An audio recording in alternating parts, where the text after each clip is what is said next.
మీరు Arunachalam trip plan చేస్తున్నట్లయితే ఈ పాయింట్స్ తప్పకుండా నోట్ చేసుకోండి. ఆటో వాళ్ళు railway station and bus stand నుంచి మీ స్టే ఆ టెంపుల్ వరకు చాలా చార్జ్ చేస్తారు. సో మెయిన్ గేట్ నుంచి బయటికి వచ్చి ఆటో మాట్లాడుకోవడానికి అయితే ట్రై చేయండి. మోస్ట్లీ షేర్ ఆటో ప్రిఫర్ చేయండి.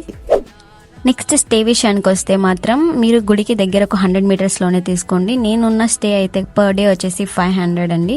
మీకు కావాలంటే కనుక ఒక హాల్ ఉంటుంది, పర్ డే 100 అయితే కనుక మనం పే చేసి అక్కడ ఉండొచ్చు. ఊబర్, ర్యాపిడో, ఓలా వచ్చేసి నాట్ అలౌడ్ అండి. ఈ బుక్ చేసుకోవడానికి ఆప్షన్ ఉంటుంది, బుకింగ్ కూడా అవుతుంది. బట్ పోలీస్ అండ్ లోకల్స్ వచ్చేసి సిటీలోకి అలౌ చేయరు. సో మీరు లోకల్ ఆటోని ప్రిఫర్ చేసి మీ టెంపుల్కి కానీ స్టేకి కానీ వెళ్ళండి. మీరు ఈ సమ్మర్లో టెంపుల్ అయితే విజిట్ చేస్తుంటే గిరి ప్రదక్షిణ ఈవినింగ్ ఆర్ నైట్ అయితే స్టార్ట్ చేయండి. ఎందుకంటే ఇప్పుడు ఎండలు చాలా ఉన్నాయి అరుణాచలంలో. మీకు టెంపుల్ విజిట్ చేసిన తర్వాత టైం ఉంటే పక్కనే 2 hours జర్నీ చేస్తే మనకి సిరిపురం గోల్డెన్ టెంపుల్ అయితే వస్తుంది. ఎస్పెషల్లీ నైట్ వ్యూ అయితే చాలా బాగుంటుంది. సో అక్కడికి కూడా తప్పకుండా విజిట్ చేయండి.